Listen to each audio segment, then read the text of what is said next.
আপনাদের দেশে মেয়েদের বিয়ের বয়স কত? নোয়াখালীতে কত? 18। আমাদের দেশেও 18, আমাদের নরসিংদীতেও 18। আমাদেরকে শেখানো হয়, আমাদেরকে ট্রেনিং দেওয়া হয়, আমাদেরকে প্রশিক্ষণ দেওয়া হয়, আমাদের উপরে আইন দিয়ে আমাদেরকে এই বেআইনি কাজগুলো করার জন্য বাধ্য করা হয়। আইন দিয়ে বেআইনি কাজগুলো করার জন্য বাধ্য করা হয়। 18 বছরের নিচে কোনো মেয়েকে যদি বিয়ে দেওয়া হয়, এটা নাকি বাল্য বিবাহ আন্তর্জাতিক নিয়মে নাকি এটা অপরাধ। নাউজুবিল্লাহ। 18 বছরের কমে বিয়ে দিলে আন্তর্জাতিক নিয়মে এটা নাকি অপরাধ।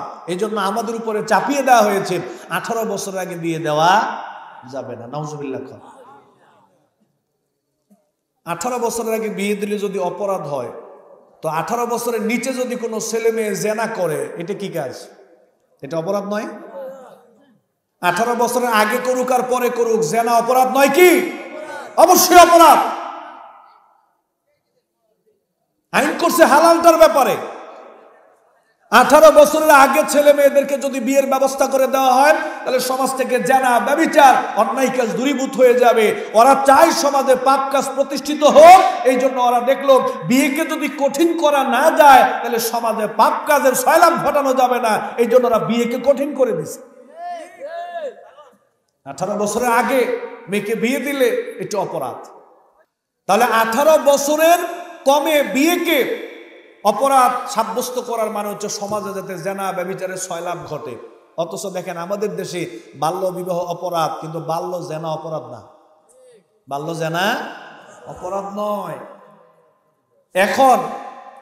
এখন যে শিক্ষা ব্যবস্থা আমার উপরে চাপিয়ে দেওয়া হয়েছে, এই শিক্ষা ব্যবস্থায় ছোট ছোট ছেলে মেয়েদেরকে শেখানো হচ্ছে কিভাবে জেনা ব্যভিচার করা যাবে। আমি ভেঙে বললাম না।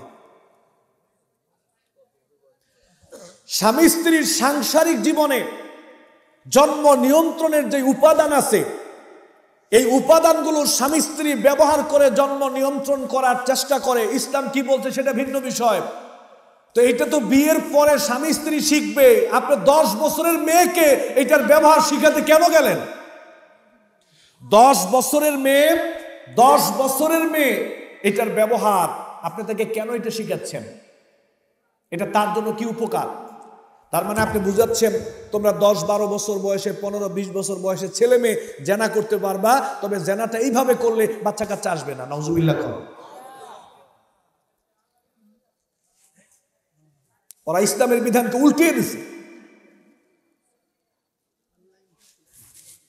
ইসলামের বিধান ঘৃণা করলে কুফরি, আপত্তি করলে কুফরি, বিরোধিতা করলে কুফরি, চেঞ্জ করলে কুফরি, অস্বীকার করলে কুফরি, ইসলাম থেকে বের হয়ে যাবে।